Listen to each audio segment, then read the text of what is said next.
Одоо огны амрыг айлтгая. Шинжлэх ухаан таны мэдхүйн судалгааны нэвтрүүлгийн шинэ дугаар эхлэхэд бэлэн боллоо. Манай өнөөдрийн нэвтрүүлгийн зочноор археологч доктор Өлзийвэр, олон улс судлалын хүрээлэнгийн хэд судлаач доктор Ганбат нар маань хүрэлцэн ирлээ. Энэ хоёрыг өрсөн шалтгаан бол шинжлэх ухааны академиас эрхлэн гаргадаг таны мэдхүйн цувралын намын зохиогчтой байгаамаа. Таны мэдхүйн цувралын 30 дугаарт нь Эртний улсууд гэдэг энэ сэдвээр энэ ном зохиогдсон. Энэ зохиогчдыг өнөөдөр бид нэр урьж агтарч энэ Эртний улсуудын талаар тодорхой мэдээлэл сонсъё гэж ингэж бодож байна. Энэ номыг бичих болсон шалтгаан энэ номоор яг юу гүйлэхэд зорьсон юм бол энэ чиглэлээр доктор Өлзийвэр докторыг тодорхой товчхон танилцуулгахыг хүсэж байна. За баярлалаа.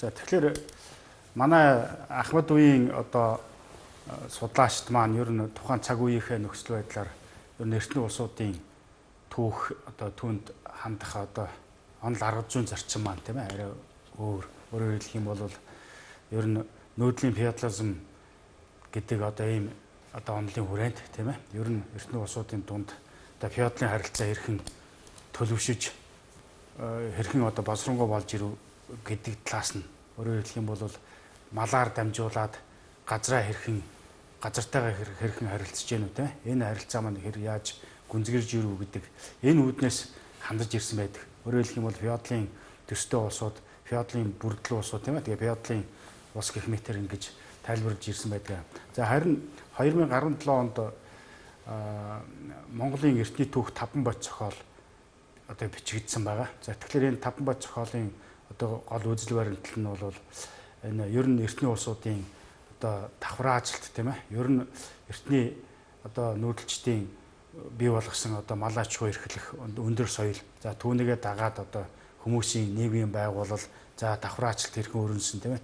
Энэ ингээд харилцан энэ холбоонд навч үзэх ийм шинэ үзэл баримтлалаар бичигдсэн зохиол байгаамаа. Бидний энэ дурдсан энэ Эртний улсууд хэмээх энэ тохиомол маань ерөнхийдөө энэ Эртний түүх 5 бод зохиолын үзэл баримтлалын хүрээнд за ингээд олон төмөндөө хандаж энэ хэлбэршүүлсэн бичлэгтэй ишлэл зүйлтгүү ингэж бичснээр бол онцлогтой ийм зохиол байгаа. Тэгэхээр Төв Азийн энэ өндөрлөгт Монголын нутаг дэвсгэрийг хамарсан энэ газар нутаг дээр бий болсон эртний улс орнуудын түүхийг бид ярих гэж байна тийм ээ. Тэгээ үндсэндээ 3 ангилаад байгаа шиг байна. Эртний улсууд гэдэг бид ингээд намын тухай ярьж байна. Энэ хүрээнд болохоор өв монголчууд хүн Сиам бин төрөг уугар гэл ингээд явчихж байна тийм ээ. Дундад зүүнний үе болохоор их Монгол улсын тухай түүний Бутралын тухай манжи үе ороод явж байгаа шиг байна. Орчин үеийн сүүлийн хэсэгт бол богд хаанд Монгол улсаас ахуулаад энэ арчил ардын урсгалаар үүссэн энэ улс орнууд тухай ярьж байгаа юм шиг байна. Ярих хэрэгтэй юм шиг байна. Бидний хүрээнд бол энэ өв Монгол эртний улсуудын энэ тухай ярилцсанаа. Тэгэхээр энүүний мэдээж судлаачд бол түүхийн тодорхой их сурвалжуудыг л түшиглэж энэ бүтээлээ хийдэг. Тэгэхээр эртний улсуудын түүх бичлэгийн үндсэн сурвалжсан хятад сурвалжийн талаар Ганбат докторыг тодорхойлж ярьж өгөхийг хүсэж байна. За баярлалаа. Явны өмнө энэ нэвтрүүлэгтээ урьж уцуулсан та бүхэнд баярлалаа. За Эртний улсуудын судалгааг бол Монгол улсд бүр сая доктор Өлзийвэр маань хэллээ. Бүр социализмын үед манай өвгөн буурал Эрдэнэтэд маань ямар нэг хэмжээгээр бол судлаад гаргацгаа. Өнөөдрийн үед аваад үзэхдээ онцлогтой нь бол археологийн судалгаанаас гарч иж байгаа тэр эдөлгийн зүйлсийг нөгөө хятад сурвалжаар яг нь баттгахсан юм явж байна. Тэгэхээр Эртний улсуудын тухай өгүүлэх гол бичгийн дурсгалууд бол өссөн үсээгүй хятад хэл дээр байна. Эртний хятад хэл дээр. Тэгэхээр хамгийн ихний хүннүүнэр гэж эхлэе л да. За энэний өмнө ч юм бол бас нэг хүмүүс байгаа шүү дээ. Тийм ээ. Хүннүүнэр гинт гараад ирээгүй. Энэ яг жоох маан байсан бэ гэдгээс нэгтлэн. Энэ үе маань хүртэл одоо бас ямар нэг хэмжээгээр хятад сургуульчтай мөн байдаг байна. Ер нь монголчуудын дүүгийг харах дээр заавал хүннүгээс огцсон мөн гэж эхлэх гээд байдаг.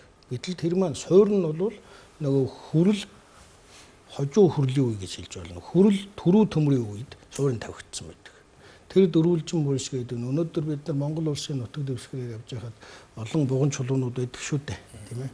Тэр буган чулууг бүтээгчид дөрвөлжин булшийг бүтээгч хүмүүс маань өнөөдрийн бидний яриад байгаа нүүдлийн соёл иргэншил, одоо энэ бидний сэдв хөндөд байгаа хүннүүнэр дараагийн улсуудын гаргад одоо хөгжүүлсэн тэр нүүдлийн соёл иргэншлийг л тэр хүрэл төмрийн үед суурин тавигдчих. За тэгээ ингээ яваад хойшоо явсаар байгаа за хүннүгийн өмнөх үегээ за хүннүгээр энэ бүгд бол хятад сурвалжууд дээр байх. Тэгэхээр хамгийн анхны одоо хүннүү нарын тухай өгүүлсэн одоо яг ингээд дэвтрэлсэн түүх гэж ярьдаг. Энэ бол хятадын түүх Сыма Цянан гэж хүний бичсэн түүхэн тэмдэглэл явдаг. За мөн түүхчийн тэмдэглэлч гэж үчээд байдаг. Гэхдээ тэр үеийн одоо түүх дэвтрлээд байгаа хүмүүсийг түүхч гэж хэлж бас болохгүй. Тэр бол дэвтрлж байгаа хүмүүс. Нөгөө эзэн хааныхаа үжил сэтгэлд нь нийцүүлсэн, таашаалд нь нийцүүлсэн тэр юмыг бичээд байгаа хүмүүс. Болсон үйл явдлуудыг өгүүлэхээс гадна нөгөө өөрийн төрийн бодлогоо илэрхийлээд байгаа хүмүүс. Тэм учраас энийг бол түүх гэж хэлэхэд бас их хүчин дутагдaltaй гэдэг. Тэм учраас энэ бол дэвтрлсэн түүх гэж. За Сыма Цяаны түүхэн тэмдэглэл гэдэг энэний дараагаар бол хангийн түүх гэж явдаг. Хан улсын түүх гэдэг. За энийг бол бид нар хэлбэршүүлээд хангийн түүх гэдэг. За энийг бас түрүү хангийн түүх гэж бичсэн ч бас байдаг. Яг гэвэл хожуу хангийн түүх гэж бас нэг ном байна. За энэ судрууд бол сурвалжууд дэвтрлсэн түүхүүд бол нөгөө хүннүү нарын тухай маш тодорхой дэлгэрэнгүй өгүүлсэн юмнууд байдаг. За мөн тангийн түүх гэж явах нь тан улсын түүх байна. Хавар намрын улсын түүх гэж байна. Гэх мэтлэнгээ сүнгийн түүх, сүн улсын түүх гэдэг. Гол сурвалжуудын тухай цугсаан дуртахад юм. Энэ гол сурвалжууд эртний хятад хэлээр доголдоо бичигдсэн байт юм байна. Тэгэхээр энэ орчин үеийн хятад хэлээр бичигдсэн хувилбараас байдгүй. Ер нь энийг монгол руу орчуулж байгаа ч гэдэг юм байна. Гол их сурвалжуудыг одоо монгол хэл дээр орчуулах тийм боломж байдаг юм болов уу? Юуг Бүгд найрамдах хятад ард улс 1949 онд байгуулагдсан. За энэ 1920 оноос эхлээд 1956 оны хооронд бол энэ улс энэ дүрс үсг буюу одоо ханд үсгийг хэлбэршүүлэх, хүмүүст хүргэх, энгийн одоо байдал болох гэсэн ийм оролдлого, бодлого явагдаад байна. Ингээ 1956 он гэхэд энэ эртний буюу энэ дэлгэрэнгүй одоо энэ тэр үсгийг хэлбэршүүлээд өнөөдрийн одоо бидний хараад таниад байдаг тэр энгийн зурлагтай ханзыг бий болгосон байдаг. Тэгэхээр эртний болоод дундад зууны за манчин гүрний үеийн ингээд энэ үеийн түүхүүд бол дандаа яадаг бахна нөгөө сонгодог буюу эртний хятад хэл дээр бичигдсэн байдаг. Дэлгэрэнгүй ханзаар гэсэн үг. Хятад сурвалжийн нэг онцлогтой юм нь юу гэхээр одоо бид нар бол ингээд номыг урдаас нь нэгээд хойш нь хөөчж штэ. Хятад сурвалж бол хойноосоо нээгдэнэ.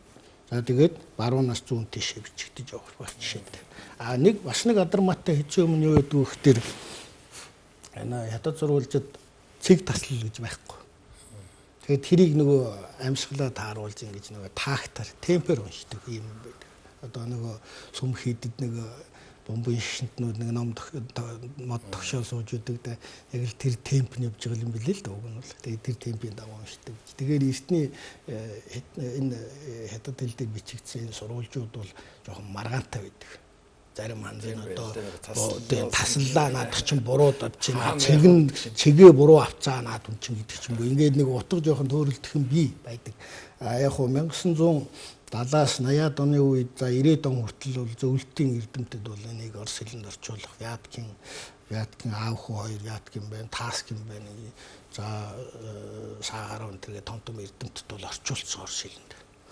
Монголын эрдэмтдийн хувьд аваад үзвэл одоо Гүнжин Сүхбаатар угаа байна. За Ишчан цугаа байна, Төвөтнөө төгсчөөс актемш далаа гэх ийм том эрдэмтэд за бас Ямсрангуй бай. Энэ том эрдэмтэд бүгд л одоо хятад хэлтэй хүмүүс байсан. Одоо хятадд сурч ирсэн нөгөө бодлогын долоо гэж явж ирсэн энэ хүмүүсийн нэг хэсэг шүү дээ. Тэгээд эдгээр бол тодорхой хэмжээгээр орчуулсан. Сүүлийн үед яг уу Кирилл одоо яг эртний тэр сонгодог хэлбэрээс нь авсан уу үгүй юу мэдэхгүй сайн яг одоо уулзаж яриаг болох төр мэдэхгүй зүгээр хүннүүгийн Сэмацаны дүүхэн тэмдэглэлийг бол орчуулсан 2-3 хүн орчуулсан байдаг. Их сургуулиас элдв өчр гэж багш орчуулсан байдаг. Заавас Шинжаавгурын Бачиргал илүү нэг залуу байсан тэр хүн бас орчуулсан гэж ярьж л байдаг. Сүүлд бол одоо энэ их сургуулийн багш нар нийлээд энэ ундрах өндөр нийлээд явуулсан түүхийг орчуулчлаа 2 дэвтрээр. За мөн мингийн түүхийг орчуулсан байх. Их мөрчл ингээд ер нь бол одоо бол орчуулга бол багшиг явж л байна. Би нэг өөр юм дунд орноос гадагмаар санагдчихлаа. Монголын улс товчоогч нөгөө монгол хэл дээр хятад санзаар галгалцсан байдаг гэж ярьдаг шүү дээ. Тийм одоо тэрийг л барьж байгаа шиг байна. Тэр нь яг эртний хятад ханас байд юм уу? Хялбаршуулсан юм байд юм. Ер нь ямар үе цагт яг тийм орчуулга хийж исэн юм бол. Тэр за нууц товчоо хятад хэл дээр гээд манайхан бас ер нь нийт масс дунд ингээд сонсож байхад хэмзгэлд юм шиг. Энэ нууц товчоо нүртэл хятад дээр байдаг гэдэг. Яг одоо сонгодог хятад хэлтэй хятад хүн гэдэг ялангуяа их юм уу дундад зууны үеийн түүх судалдаг хүмүүстэй ингээд уулзахад хятад хүмүүстэй уулзж штэ. Тэгэхээр бид нар бол энийг хятад хүн бичээгүй. Энэ бол маш сайн бичгийн хятад хэлтэй монгол хүний бичсэн ном. За одоо яг юун дээр байна гэдэг ингээд үзэхдээ тэр үйлбэрийн бүтц нь өөр. Монгол хүний ингээд ярьж байгаа үг өгүүлбэрт ингээд дараалаад ороод нь шүү дээ. Одоо монгол хүн өөрийнхөө сэтгэж оруулаад. Яа тэрийг нөгөө хятад хүн хэрвээ илэрхийлэх бол бас нэг өөр янзаар хэлдэг. Тэгэхээр өгүүлбэр нь өөр. Тэгэхээр тэрийг Тайваны нэг хэсэг эрдэмтэд бас энийг судалсан байсан. Тэгээ юу гэж хэлж яах вэ? Энэ бол хятад хүн бичээгүй. Энийг бол маш сайн бичгийн хэлтэй хятад хэлтэй монгол хүн бичсэн. Тэгэхээр монголчууд бид нар өөрийнхөө түүхийг тэр одоо үед биччихэд монгол дээрээ бичсэн байгаа шүү дээ тэр бол. Тэгээд зогсохгүй зүгээр байхгүй бас хятадаар тэрийгэ бичсэн байна. Тэгэхээр бичгийн бас их өндөр боловсралтай байсан байгаа гэдэг тийм. Тэр яг тэдгээр зууны үед бичсэн байх шүү гэсэн үг тийм. Тэгээ яг таамаг л юу ах уу тэр бас юу гээл дээ 13 дэх зууны сүүл юм шиг байна гэдэг ч юм. Яг тэгвэл тэр үеийн ханзны бичлэг хэв маяг бас нэг арай өөр явж байгаа. Татлага нөө монгол бичгийг харахаараа бид нар 12, 13, 14 за ингээ 18, 19 гэр ингээ явчихдаг шүү дээ. Яг тэрэн шиг одоо нөгөө бичлэг хараад бас тэгж ялгаж юм л да. За сайхан миний хувьд бол шинэ мэдээлэл байлаа. Сайхан байна. Үлзэвэр доктороос хүнөөгийн тухай анхны одоо эзэн дүрэн үзчихтэй энэ талаар асуу. Тэгэхдээ түүний өмнө нэг ийм хэлээд өгсөн байна. Ер нь ямар одоо шинж байдлыг одоо үүдээд улс гэж хэлдэг юм тийм ээ. Одоо нэг тийм тархаа батаргаа улсууд нэлээд нэг улс болж байгаа шүү дээ. За зарим үед бүрэн гэж хэлээд байгаа. За тэр улс нь яхаараа бүрэн ямар шинжинд бүрдэхээр одоо тэр нь дараагийн төвшин ч юм уу бүрэн болдог. Энэ бүрэн гэдэг үг улс гэдэг үгийг тайлбарлаа. Тэгээд хүнүүгүрний талаар таныг ярьж өгөх гэж байна. За баярлалаа. Тэгэхээр сурвалжийн мэдээгүүр бол одоо манай тавлаас өмнөх 209 онд Модон Шаню одоо хүнүү улсыг байгуулж одоо улсаа 3 хуваачинд гэдэг. Эндээс үндэслэж ер нь хүнүүг энэ одоо 3 дугаар зууны төгсгөлтэй одоо 209 оноос эхэлтэй гэж үзэж ирсэн. Гэтэл энэ яг сурвалжийн мэдээг хөөх юм бол ер нь Модоны эцэг Төмөн Шаниугийн үеэс эхлээ Төмөн Шаниу гэж одоо бүхэл бүтэн Шаниу тэгээд өөрийнхөө хүүг одоо Юэж рүү илгээгээд тэгээд түүнийгээ одоо тэнд нь устгах зорилготой өөрөөр хэлэх юм бол хаан ширээгээ одоо Модонд уламжлуулахгүй өөрийн баг хатнаас гарсан үүдөө өвлүүлэх тийм далд санаагаар одоо Юэжэд барьцаанд илгээгээд араас нь одоо цэргээр товтлсон тийм идэ байгаа. Тэгээ эндээс үзэхэд бол ер нь Модон Шаниугаас өмнө хүнүүд бол тийм Шаниугийн институт одоо нарийн тогтцсон. Тэ өөрөөр хэлэх юм бол заавал Ахмад хүүн одоо өв залгамжилдаг одоо угшаа залгамжилдаг ийм нарийн яс тогтцсон. За тэгээ дипломат тийм яс бол алидийн тогтцсон. Өөрөөр хэлэх юм бол тэр хаан хүүгээ явуулаад араас нь товтлно гэдэг бол одоо энэ бол нэг дипломат ясаар зөрчиж байгааг нэг тодорхой илэрнэ шүү дээ. За гэх мэт энэ маш олон зүйл бий. Эдгээрээс үзэхэд бол ер нь тэр 209 онд Модон бол зөвхөн нүүдэлчдийн улсыг те одоо шинтгэл реформ хийж ингэж байгуулсан болохоос биш. Яг анхны хүнүүгийн одоо бас хизээ хаана яаж байгуулагдана гэдэг бол тодорхойгүй. Тэр 209 оноос урагшаа гэдэг нь бол мэдээж хэрэг ойлгомжтой байгаа. За тэгээд ер нь энэ сая Ганбаат доктор хэллээ тэр одоо түүхийн эцэг гэж нэрлэгддэг Сямачаны түүхэн тэмдэглэл. Одоо Сямачан бол өөрөө одоо 2 дугаар зууны төгсгөл 1 дугаар зууны ихээр одоо манай эртний өмнөх одоо тэр Уудын хааны үед одоо хан улсын үеийн одоо хүчирхэг дайнч хаан байсан. Тэр үед амьдарч исэн түүхч юм байна. Тэгээ Сямачан бол эцгийнхээ одоо бичижсэн үйл ажиллагааг өргөжлүүлж ингэж түүхэн тэмдэглэл гэдэг энэ анхны одоо хятадын тийм ээ одоо түүхийчлэн анхны тийм том зохиол төрсөн баггүй. Тэрний 110 дугаар бүлэг гэдэг юмд үндсэндээ хүнөвчөд зориулсан тийм мэдээ байгаа. Тэгэхээр тэр хүний мэдээгүүр бол ер нь Сямачаны үеэс урагшаа тийм одоо баг 1000-аад жилийн урагшаа одоо тэр ин шангийн үед одоо хятадын хойгоор нутгалж исэн ард түмнийг одоо Гуйфан гэдэг нэрлэдэг.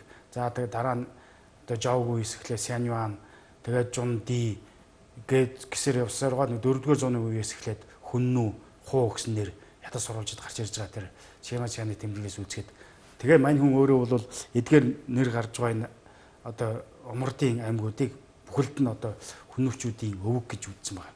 Өөрөөр хэлэх юм бол одоо хүннүүчүүдийн одоо дээд өвөг нь бол ерөөсөө сая нэр дуртагдсан энэ аймагуд юм аа. За энийг батлахын одоо нотлох оролдлого нь юу юм гэхээр нэг хятадд тогтж байгаа нөгөө улсууд маань дараагийн улс нь одоо өмнөх улсынхаа нэрийг халж өөрсдийн тийм одоо нэрээр нэршилж ирдэг. Тэгэхээр яг энэ утгаараа одоо шинээр тогтсон династууд умар төршөө бас нэрийг өөрчлөх одоо жишээлх юм бол Гуйпан гэж байж байгаа Сяньюан болгочдөг. За Сяньюан байжгаад олон жунгууд, диигүүд гэх мэтэр ингээд нэрлээд ингээд тэгэхээр зэнийг бол бүхэлд нь одоо хүнүүгийн дээд өвөг байсан гэсэн тийм нэг онол гаргасан байдаг. За тэгээд ер нь та сая асуулаа тэр ямар одоо шалгуур гэж хэлэх юм те ямар шалгуур үзүүлэлтээр улс гэх вэ гэж те. Тэгэхээр ер нь тодорхой одоо ард түмний дунд одоо гарал үүслээрээ одоо нэгдмэл те одоо нэг овог одоо нэг ураг гэж дэдвэл одоо сүүлийн жилүүд гэж ярьж байгаа нэг тийм тодорхой нэг ургийнхны одоо нөлөө те бусдтай тогтоод ингээд ирэхээр зэрэг ингээд өөрийн гэсэн газар нутагтай хэлтэй соёлтой те нэг одоо айрамтай за одоо шүүх засаглал одоо хааны засаглалыг одоо хүргэх одоо механизм бүх юм бүрдсэн ийм тохиолдолд одоо энийг бол нүүдэлчтэй улс бий боллоо гэж хэлж болно. Тэгэхээр сая бид нар ярьлаа тэр модон шаниугаас өмнө одоо тэр шаниугийн институтүүд нэгэнд бий болсон байсан явдал бол тэр 209-өөс урагшаа бүр одоо 3 дугаар зууны эхэн 4 дугаар зууны үеэс эхлээд ер нь хүннүү. За хүннүүгийн хажуудалд одоо UAG дунхуу гэх мэт ийм нүүдэлчдийн ийм хүчрхэг юм улсууд нэгэнд бий болоод байсан. Тэгээд тэр нь одоо 209 оноос үе модон үеэс эхлээд яг нэлээд тодорхой одоо хятад сурвалжид тэмдэглэгдэж ирсэн юм байна гэсэн тийм үзлээр хатлаар хамтхан зөв юм шиг байна. Өдөр нэг ийм л ойлголттой байдаг шүү дээ. Манай эртний 3 дугаар зууны үед одоо хятадд бол анхны төрөлт улс бий болоод тэгээд тэр нь нэлээд одоо хүчрхэг болоод газар нутгаад хилээд явахаар мэдээж нүүдэлчдийн газар нутгаар ороод ирж шүү дээ. Энэ тохиолдолд одоо нүүдэлчд өөрсдөө нэгдэж тэр үний эсрэг одоо тийм хүчрхэг бүрэн байгуулахаас өөр арга байхгүй гэдэг үүднээс одоо хүнөө гэдэг бүрэн бий болсон юм шиг л ингэж харагдаад байна. Тий. Энэ бол яхахгүй таны хэлж байгаагаар бол тийм байх ёстой үзэгдэл мөн үү мөн. За тухайлбал тэр хятадын анхны чин гүрэн байгуулагдаад ингээд газар нутгаа тэлээ те хойшоогоо баруун тишээ одоо тэл ирж байгаа. Тэгэхээр сая түрүүнд ярьдаг Сямачаны тэр одоо өвөг хүннүүгийн одоо онол гэж ярьж байгаа. Тэрний дунд нэрлэгдэж байгаа саяын олон аймагуудыг одоо сүүлийн жилүүд бол үндсэндээ хүннүү биш. Өөрөөр хэлэх юм бол ийм нүүдэлчдийн болон хятад иргэншилтэй улсуудын хоорондын завсрын одоо нэг халахвч улс гэж ярьдаг шүү дээ. Буферны гэж. Ийм одоо заримдаг одоо хагас гэж одоо монголчлох юм бол тийм нүүдлийн одоо мал аж ахуй эрхэлдэг бас суурин одоо аж ахуйтай ийм улс байжгаад тэгээд нэг хятад улсууд хүрээгээ тэлхэд тэнд аажмаар өөртөө уусгаж ингэж явсаар угаад 4-р зууны үеэс эхлээд жинхэнэ одоо нүүдэлчтэйгээ хятад улсууд ингэж тулах болсон. Энэ нь хуу хүннүү гэж одоо нэрлэгдсэн одоо ийм ард түмэн юм аа гэсэн тийм үзлээр хөтлөөр бол хандж байгаа. Тэгээ энэ хүнүүг бол одоо Монгол гэдгийг одоо ямар юугаар баталдаг юм ер нь Монголын одоо анхны эзэнт гүрэн хүнүүчүүдийн төвлөрж исэн энэ гол нутгуул яхахгүй нөгийн одоо Монгол улсын нутгуул яхахгүй мөн. За үүнийг гэрчлэх одоо олон арга баримтыг хэлж болно. Тухайлбал одоо хүнүүчүүдийн үлдээсэн түүх соёлын дурсгал те. Өөрөөр хэлэх юм бол одоо тэдний хаадын одоо экстецийн одоо бурш муухан байна. Одоо археологчд бол энийг бол Хүннүгийн язгууртны бурш гэж нэрлэгддэг. Одоо энд бол ер нь Монголд бол нэг 10-аад газар энэ язгууртны бурш илрээд судлагдж байна. Одоо хамгийн сүүлчийн мэдээгөр бол Дарангай аймгийн Балгасан талын гол мод тийм ээ. За тэгээ бидний сайн мэдэх Хараагийн ноён уулын дурсгал байна. За Хинтий рүү дуурлаг нарсны бурш гэх мэт ийм Хүннүгийн язгууртнуудын бурш байна. За нөгөөх нь бол одоо олон зуугаараа байгаа цавирган далантай одоо бурш буюу одоо Хүннүгийн одоо энгийн иргэдийн бурш одоо дийлэх нь өнөөгийн Монгол нутагт. За тэгээд Хүннүгийн үед байгуулсан хоц сүрэнгүүд одоо хоц сүрэн маань бол үндсэндээ хоёр янзын тийм хоц сүрэнгүүд байна. Өөрөөр хэлэх юм бол одоо Шорон хан нэрмтэй төр дотроо одоо дээврийн вааран дээвэртэй нэг тийм барилга байхад нөгөөх нь одоо органик дээвэртэй тийм ээ хагас нүхэн сууц маягийн гэх мэт ийм хоёр янзын бүр ийм соёлын одоо угшил бүхий ийм хотууд хүртэл одоо Монгол улсын нутагт байна. За энэ утгаараа бол ер нь Хүннү бол монголчуудын одоо Монгол угсаатны тийм ээ анхны төр улс юм а гэдгийг бол археологийн эргэлтгүүнээр нотлон хэлж болж байна. За мэдээж хэрэгс бичгийн сурвалжууд ялангуяа тэр хятад сурвалжууд тэмдэглэгдсэн одоо Хүннү үг гэж тэмдэглэгдсэн одоо оноос нэрүүтэй одоо албан тушаал газар усны нэр гэх мэт ийм нэрүүд бол их төлөв Монгол хэлний одоо зохицлоор тайлагдж байна. Өөрөөр хэлбэл Монгол үг болох нь алхам тутамтай ингэж нотолж байна. Сүүлийн жилүүд манай одоо судлаачд бол тэ ер нь урд өмнө одоо тэр тодорхой тайлаагүй эсвэл түрэг хэлний ч юм уу Иран хэлний айд хамруулаад тайлж ирсэн тийм үгнүүдийг тийм ээ ер нь өвөг монгол хэлний гаралтай үгүүд гэдгийг нь бол тодорхойлж ирж байна. За мөн генетикийн хувьд ч гэсэн ер нь Хүннүчүүдтэй бол одоо дундад үеийн буюу орчин үеийн монголчуудтай олон тийм генийн одоо юун таард кодон таард тийм зүйлүүд байна. Гэх мэтээр ингээд за мөндөж археологийн соёлын хувьд ч тэр угсаатны хувьд ч тэр ер нь түргээсээ илүү монголчуудтай дундад үеийн монголчуудтай илүү холбогдох тийм магадлал өндөр байдаг. Тэгээ энийг бол одоо үгүйсэх аргагүй юм байна. Үгүйсэх арга байхгүй тий. Гамбар доктороос энэ модон шаны уулан одоо Хүннүгийн нийгмийн байгууллагын талаар сонирхож байна. Тэгээ ер нь одоо сүүлийн үед хүн гэж бичээд байна шүү дээ. Хүннүгэд хоёр энтэй Хүннү гэж бичдэг байснаа хүн гэж бичээд байна. Энэ яг ханц манц юм бол юм боломж байд юм уу? Яг сүүлийн асуултнаас нь эхлэе явчих тийм ээ тэр хүн Хүннү гэж. За энэ хятад сурвалжийн мэдээг харуул Симацаны түүхэн тэмдэглэгээд инхэд тэнд бол Шённү гэж бичсэн байна. Шённү. Одоо хоёр энтэй биш гэн зөвсөн. Тэгээд тэрийг орчин цагийн монгол хэл рүү буулгахдаа Хүннү гэд гисэн байх шээд. Адинээс одоо дангаар нэрлсэн тийм юу бол хятад сурвалж дээр байхгүй юм л та. Заавал ардаа нэг юутай явж гин хоёр үүсмэл хоёр ханцнаас нэршлэн яваад байна. Хэдийгээр эртний сурвалжууд маань Хүннүгийнх ч бай тэр сун улсын руу сунгийн түүх гээд аваад үзсэн ч тэр нүүдэлчдийг бол нэг доромж хоч гэсэн ийм нэрээр нэрлэдэг. Яг үндсэн өөрийнх нь нэр мөн үү шүү гэдгээр бас эргэлж байна. Яг тэгвэл тэр хятадууд эртний хятадуудын хувьд бол нөгөө тэнгэрийн доорх гэдгээр явж байгаа. Тэнгэрийн доорх бид нар төв нөгөө ертөнцийн төв тэгээд биднээс цааш дорж байгаа хүмүүс бол харанхуй ертөнц зуюу бүдүүлгүүд энэ бүгдийн нийтэд нь хуу гэсэн юм нэрээр нэрлээд ингэж явчихж байгаа. Тэгэхээр энд бол зохиомл юм бэ. Маш их бай. Эртний хятад сурвалжуудыг 100% үнэн гэж очиж болохгүй. За шаниу модон ингээ 200 нийтийн толлын өмнөх за манай эртний өмнөгч ус гэж ярьдаг. Нийтийн толлын өмнөх 209 онд ингээ гараад саан ширээнд суусан шаниу ус. Шаниу гэдэг нь ханзаараа бол тухайн үеийн дуудлагаараа бол шан гэд дуудагддаг байсан үг. Одоо орчин цагийн хятад хэлэнд бол дан гэсэн үг болчихсон юм шиг. Иш гэдэг нь ондоошоо дэв болсон байх гэж. Ганцаар гэсэн утгатай. Ганцаар одоо тэргүүлэгч ганцаар хаан гэсэн ийм үг байна. За ингээ шаниу болоо тэр хүн улсаа бол 3 жигүүрт баасан байна. Триал буюу 3 жигүүрийн. Баруун зүүн жигүүртэй, төвийн жигүүртэй. Төвийг бол өөрөө захирна. За баруун гараг бол одоо ажмын хаан ширээ залах хүн захирна. За зүүн гараг бол тухайн одоо Хүннүгийн нийгэмд одоо хамгийн өндөр байр суурьтай, өндөр нэр нөлөөтэй хүн эзэлж байх жишээ. Ийм. За мөн улсаа бол 24 төмт болгоод энэ төмт нь дотроо 1000-100-тай ингээ аргатай буюу энэ аргатын систем гэдэг энэ тогтолцоо гаргаж ирсэн байдаг. Ингээд маш хатуу хууль дүрмтэй цэргийн нарийн зохион байгуулалттай төр улс болж чадсанараа эзэн түрэн болж чадсанараа энэ бол бусад дараагийн улсуудаа бол суурийн тавьж өгсөн гэж нүүдэлчдийн одоо эзэнт улс байгуулах суурь нь энд яваа гэж.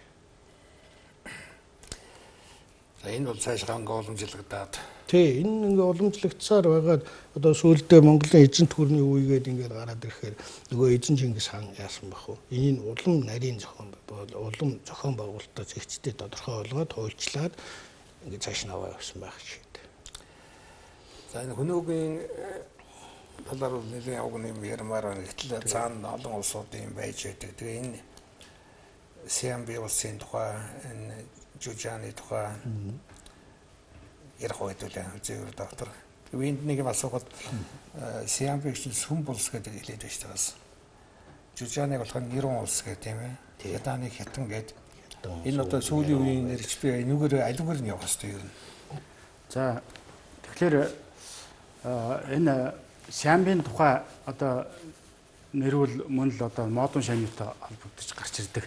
Өөрөөр хэлэх юм бол сая Амбат доктор ярьлаа тэр дунхуучуудтай одоо модон шаниу одоо харилцсан тухай тийм хятадруулжийн мэдээ биш та одоо бид бүхэн сайн мэдэн тийм ээ. Эхлээд аргамаг хөлгийн тийм ээ, дараа нь одоо хайртай хатны тэгээд одоо хоёр улсын хооронд эзгүй байгаа газар нутгийн гуйхад тийм ээ. Одоо улс бол газар бол улсын үндэс мөн гэж одоо юм алдарт афоризм дэвшүүлээд ингээд ер нь энэ бол ер нь нүүдэлчдийн улсын бүх үеийн улсын тийм ээ одоо үндсэн одоо төрийн амин сүнс байж ирсэн.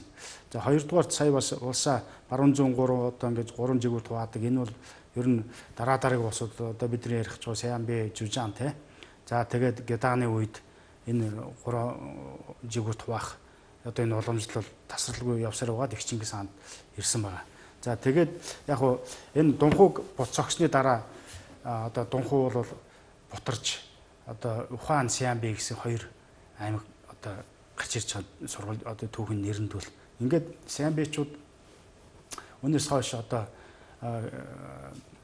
тэр Дунхугаас хойш нэг 50-60 жилийн туршид чимээгүй байжгаад ингээд манай эртний зааг хавцаагаас ингээд Сиамбийн тухай нэрвэл одоо байнга дурдгаж ирдэг. За эрэхтэй бол энэ Ядунгийн Сиамби, Йосигийн Сиамби зүгээр одоо аль нэг тодорхойлохгүй Сиамби гэх мэтэр ингээд нэр гарч ирсэн байдаг. Тэгэхээр энэ Сиамбиг бол сурвалжид бол энэ уулын нэр гэж одоо Ухаан бол одоо улаан уул буюу Ухаан тэр уулынх нэрээр Сиамбичуд бас Сиамби ууланд очсон учраас Сиамбич гэж нэрлэгдсэн гэсэн. Тэгээд энийг бол одоо манай эртний түүхч Сүхбаатаргой энийг бол сүмб гэж сэргээж уншсан байдаг. Одоо энэ бол бүсний одоо гярга бүс гэж бид нэр ярьдаг. Бүсний аралтай холбогдож ингэж сэргэгсэн ийм сүмб гэж байж болох тийм хувилбар. Гэхдээ энийг бол бас зарим судлаачдууд одоо сервик гэдэг үгийн үндэстэй серви гэсэн утгаар ингээд илэрхийлж байна. Янз бүрээр илэрхийлж байна. За тэгээд Сиамбичуд маань хүннүгийн бүрэлдэхүүнд үндсэндээ багтаж явж байгаад ингээд манай эртний одоо 40-50-аад оны үеэс нэлээд хүчрэгчиж одоо нэлээд хүчрэхэг тийм одоо аймаг болж одоо ингээд тэнхээжж ирж байгаа. Өөрөөр хэлэх юм бол одоо тэр хан улсын хил рүү давтлах одоо хан улсын умар дэлийг хамгаалах ийм үүрэг бүхий нэлээд хүчрэхэг тийм аймагтай холбоо бий болж. Ингээд тухайн үед бол хүннүү маань хоёр хуваагдсан байлаа. Ингээд өмнөд хүннүү хан улстай одоо холбоо тогтоож умар түннүг байнга давтлах. Ингээд 93 онд умар түннүг унагсны дараа умар түннүүгийн 100 мянган өрх одоо Сиамбийн харьяанд орж одоо Сиамбийн нэрийг авлаа гэсэн одоо мэдээ бий. Ингээд Сиамбийн одоо нэг газар нутгийн тийм ээ хүннүүгөөс том болж хүлгэн хурдан одоо зэр зэвсэг нь одоо хүннүүгөөс илүү гэх мэтэр ингэж сурвалжид тэмдэглэгдсэн. Энэ явдал нь бол одоо хүннүүг залгаж гарсан одоо Сиамбичуудын тийм одоо тэр эдийн засгийн хувьд ч тэр одоо зэр зэвсэг хийх өнөө хувьд ч тэр хүннүүгээсээ бол давж гарсныг бол сурвалж тааруулж байгаа. За ингээд Сиамбичууд бол нэгдсэн улсаа хараахан байгуулж чадаагүй байж байгаа. Өөрөөр хэлбэл аймгийн холбоодын байдалтай оршиж байгаад ингээд 151 онд Таншихуа одоо хаан ширээнд сууж одоо бүх Сиамбичуудыг нэгтгэж ингээд анхны одоо нэгдсэн улсаа байгуулж байгаа. За ингээд таньшихуун дараа түүний хүүгүүд нь одоо угсаа залгаж одоо энэ үеэс эхлээд энэ холбоо одоо Сиамби улс задарч ирсэн л дээ. Тэгээд одоо 230-аад он гэхэд одоо тэр Сиамбийн тэр хааны угсааны бус тэр бүдүүг нэгээд одоо кабинийн бүдүүг нэгээд хоёрын одоо зөрчил гэж том зөрчил бий л дээ. Тэгээд тэрнгээр одоо тэр таньшихуун угсаа нэгсэндээ байхгүй болоод ингээд Сиамбийн маань задраад ингээд умард хятадд хэд хэдэн хүчрийг улсаа байгуулсан. Жишээлбэл Моин улс, Табаве улс, за Хөхнөө урлын Түгүүхэн тэр хэмэд энэ олон улсууд бол дандаа Сиамби угсааны улсууд. Ингээд энэ үед одоо тэднийх одоо Сиамби угсааны улсуудаас гадна яг тэдний одоо гарал нэгтэй одоо жужаамчууд буюу нэрванчууд өнөөгийн Монгол нутагт бас өөрийн улс гэрээ байгуулж хүчрхижиж одоо өмнө одоо нутагт одоо байгаа одоо Сиамби угсааны Табаве улстай энэ зэрэгцсэн одоо хүчрэг байдалтай те одоо энэ зэрэгцэх хэмжээний тийм харилцаатай ийм хүчрэг улсыг бол байгуулсан юм аа. За тэгэхээр энэ Жужаан улсын нэрийг бас одоо хэд хэдэн янзаар бас сэргээж уншиж байна. За Сүхбаатар багш бол Нярун гэж одоо сэргээсэн байгаа. За Нярун гэдгийн гол одоо агуулга нь юу гэхээр зэрэг нуруунаас төрсөн те. Энээс одоо Жужаанаас хойш 500 600 жилийн дараа Алангой ихийн одоо нуруунаас төрсэн хөвгүүдийн удмыг бол Нярун монголчуудыг нэрлэж ирсэн. Тэгэхээр угаасаа Аман бурхан багш одоо ихийн сугнаас мэдлсэн те одоо ер нь хэвлийн бус төрөлтэй. Энэ утгаараа энэ жужаанчууд өөрсдөө бас хэвийн биш одоо те энгийн биш тэнгэр гаралтай гэдэг утгаараа өөрсдөө ингээд Нярун гэж нэрлсэн гэсэн тайлбар бий.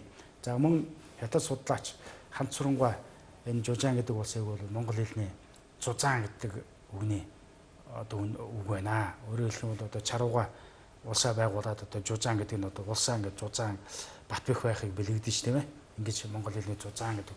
За тэр Калшторны Яахан тов антер гэдэг одоо Оросын судлаачд бол энэ Жужаан гэдгийг бол бас нөхөд улс гэж нөхөр улс гэж бас сэргээсэн байгаа. За энэ нөхөр гэдэг нь бас л одоо тал нутагт одоо татарын өндөр тэрэгтнүүдийн хэмэт одоо нөхөрлөлсөн анд нөхрийн үндсэн дээр би одоо би бас хүчрхийг холбоодод байсан учраас бас ийм түүхэн үндэслэл ингэж нөхөр байж болох юм аа. Гэх мэтээр ингэж нэрлж ирсэн л дээ. Тэгээд дараа нь яг хуу тэр Жужааныг бол бас дуудлага нь арай өөр болгоод одоо нэг өвт хорхоотой адилхан Жовжаан болгож одоо энэ Табхчвээ улс одоо Табагийн улс хаад бас тэг нэрсэн байдгийг. За гэх мэтээр ингээд ер нь ийм нэрүүд бол бас ингээд харилцсан одоо тогтоогүй байна гэж ярьж байна Жужааны хувьд бол. Тийм.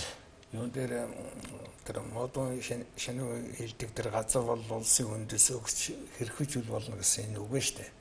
Энэ яг одоо ингээ бичмэлээ тийм судрын дэдгээр ууцсан ингээ байдаг гэсэн тийм их сурвалж байдаг. Ер нь энэ модон гэдэг энэ хааны нэрэнд ямар нэг утга байна уу? Тэр газар бол одоо улсын өмчгээд яг Сэмацаны тэр 110 дугаар хуйлмал гэдэг энэ дээр бол бичсэн байгаа юм л да. Байгаа.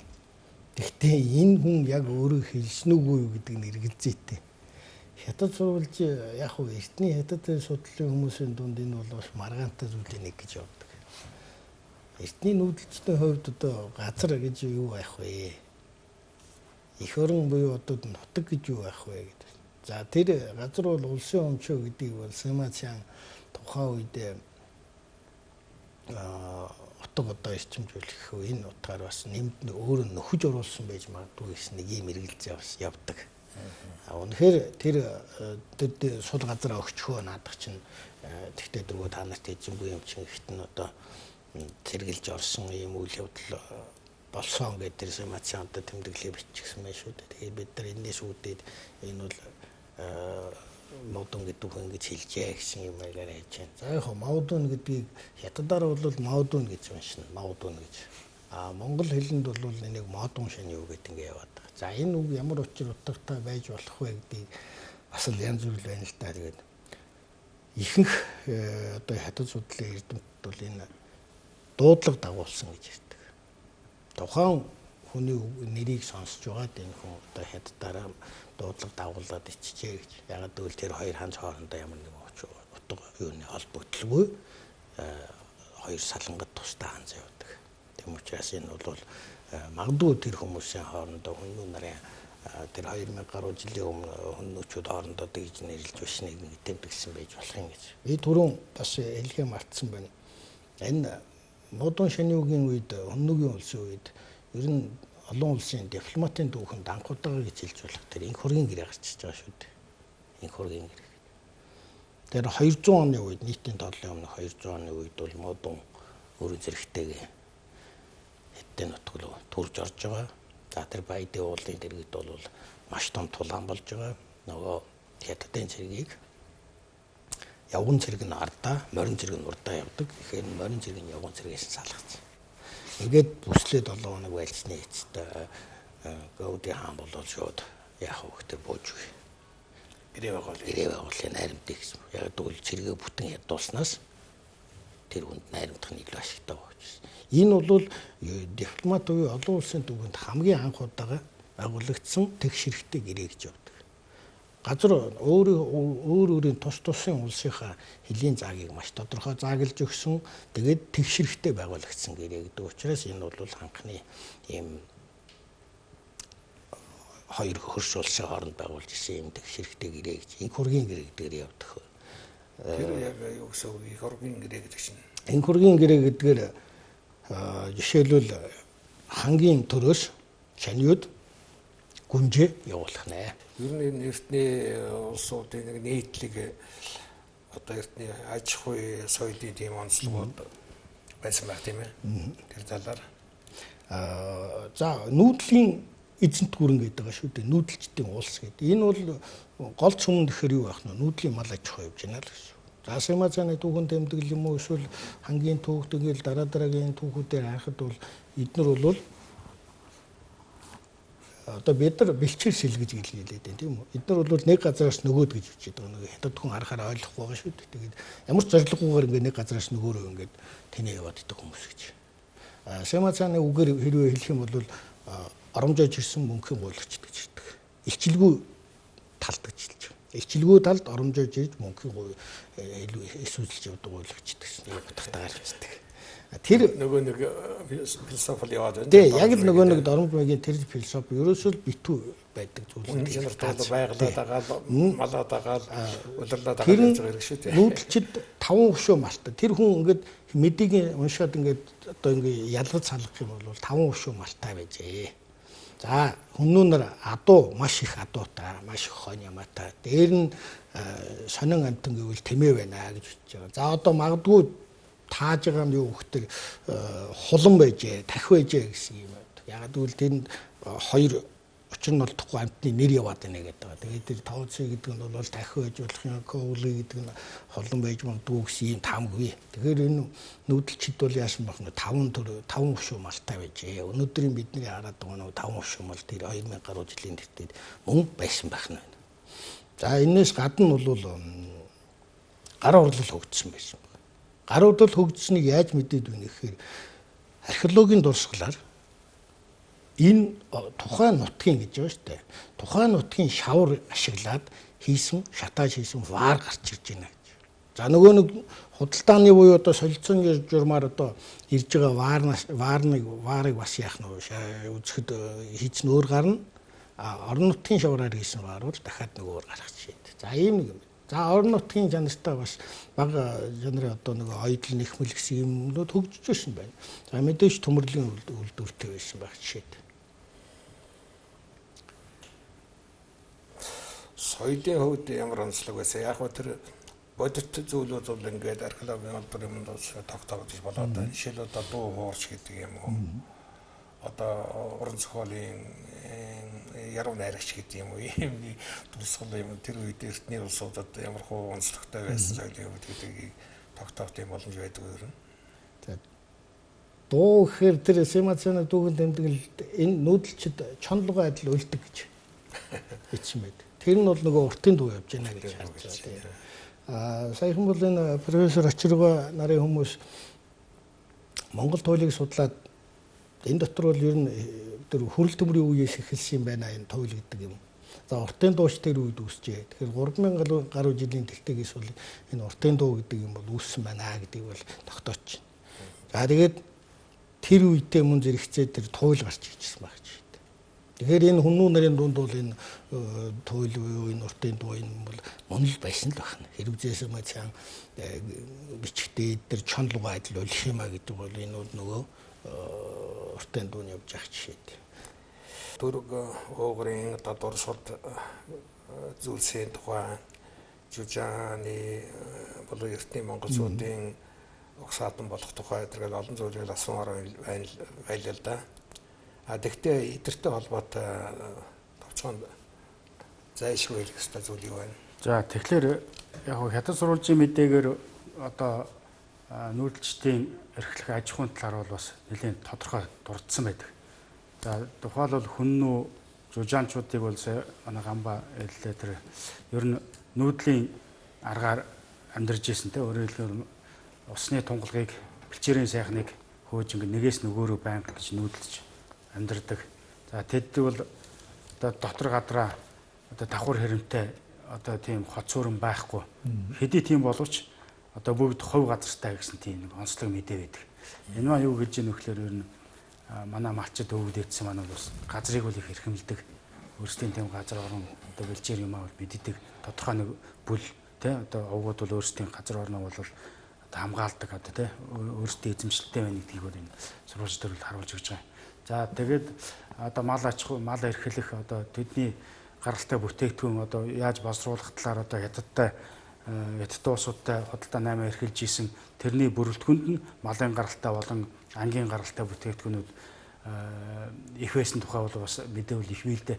Тэгэхээр эндээс үзэхдээ ер нь манай одоо эртний улсуудын тэр эрхлэх аж ахуй ялангуяа тэр мал аж ахуйн одоо эрхлэх байдлуудаа ер нь тогтвортой тий ер нь хөнөөгөөс эхлээд нийслэл гүрний үеиг хүртэл бол одоо ер нь нийт одоо эртний улсуудын үндсэн одоо амжиргааны гол хэрэгсэл нь бол одоо нүүдлийн аргаар эрхлэх одоо мал аж ахуй байсан нь бол тодорхой байдаг. За тэгээ үүнийг дагаад бас газар тариаланг бас тодорхой эрхэлж исэн мэдээнүүд бий. Жишээлбэл одоо хөнөөгийн үед бол одоо хятад зэргүүд одоо хөнөөгийн цэргийн одоо будааг шатаасан тухай энэ төр баримт бий. За тэгээ археологи хэрэглэх түнээр ч гэсэн ер нь газар тариалан эрхэлж исэн. За тэр ялангуяа одоо Бороогийн суурин за хойно одоо Оросын Албаны улсын нутагтах Ювалгийн суурин гэх мэт энэ газруудаас бол тусдаа тийм зойр байсан тий одоо үр тэрэ хадгалах тийм зойр хүмүүжийн дунд байсан бол ингээд ер нь тэгээд одоо үртэл одоо бидний уламжлалт одоо газар тариалан эрхэлдэг үржил шим бүхий одоо томоохон гол мөрний хөндийгөр бол тий эртний хөнөөгөөс эхлээд одоо тодорхой хэмжээнд газар тариалан эрхэлдэг байсан нь тодорхой болж байгаа. За Сиамби үед болохоор яа харахгүй одоо тэдний одоо эрхлэх одоо тарианы төрлийн хүртэл нэрлээ те. Тэгээ намрын цагт хурааж аавна одоо хөхөн дуунаар тариад бугын дуунаар одоо хурааж авдаг гэх мэтэр ингээд нарийн одоо юуг бол тусгасан байгаа. За хожим тэр Гедааны үед бол бүр одоо газар тариалан хэрлэнгийн хөндөд тариалаад түүнийг бол одоо борлуулж дийлэхгүй болоо те. Ээлжрүүлж исэн тухай гэх мэтийн иймэрхүү сонин баримтууд бол байгаа. За гэх мэтэр ер нь дан ганц одоо мал аж ахуй эрхлээд байсан юм биш те. Хажуу нь газар тариалангаа эрхэлждэг. За мэдээж хэрэг анги өрөөгөө эрхэлдэг те. За одоо гар урлуулыг хөндөр түвшинд хөгжсөн байлаа. Өөрсдөө төмрөө боловсруулцдаг тийм ээ. Зэр зэвсгээ хийждэг. За ваар саваа өөрсдөө одоо боловсруулцдаг. Ер нь ийм одоо бүрэн хэмжээний өөрсдөө тэтгэх одоо бүрэн хэмжээний юм үйлдвэрлэлийг бол бүхий нүүдэлчд хийж байсан гэдгийг тий хэлгээд болох баг. За хоёр докторийн бичсэн эртний улсууд гэдэг энэ таны мэдхүй зурлалын 30-тоо хэвлэгдсэн энэ номын тухай энийг тойроод бид нар бас бүүмгхэн байдлаар мэдээлэл сонслоо. Надад бол их бахархмаар санагдаж байна. Яг өнөөгийн Монгол улсын эзэгнэж байгаа энэ газар нутаг дээр энэ эртний улсууд оршин тогтнож хүндрэлтний түүхийн хөгжлийн нэгэн том түүх болон бичигдэж байсан гэж бодоход бол бид нэр бас өвдөцсээр бахархах эцэд гүрнээрээ бахархах ийм сайхан сэтгэл төрж байна. Тэгэхээр бидний сайн мэддэг 13 дугаар зуун их Монгол улс Чингис хааны үеийн төр болвол өмнөх энэ хүнүү Сиамби энэ олон улс гүрнүүдийн хөгжлийн түүхэн дээр босч ирсэн энэ тохиолдлын биш үнэхээр одоо дэлхийн их хамарсан энэ том эзэнт гүрэн болсон түүх бол их өмнөөс улбаатай юм байна гэдэг нь одоо их тодорхой болж байна. Тэгээ ингээд ерөнхий улсны дунд сургуулийн хүүхдүүдээс ахуулаад жирийн иргэдэд зориулсан энэ тань мэдхүн эртний улсууд гэдэг зурлыг би нэлээд сонирхож хүмүүсийг одоо олж үзэх байхаа гэж ингэж найдаж байна. Тэгээ энэ сайхан ном бичсэн. Тэгээ манай өнөөдрийн нэвтрүүлэгт оролцсон доктор Үлзий Ганбат доктортой одоо дахин талархал илэрхийлье. За шинжлэх ухааны тань мэдхүн судлагдсан нэвтрүүлгийн өнөөдрийн дугаар үгээр жаргаж байна. Дараагийн нэвтрүүлэл хүртэл түр баяртай.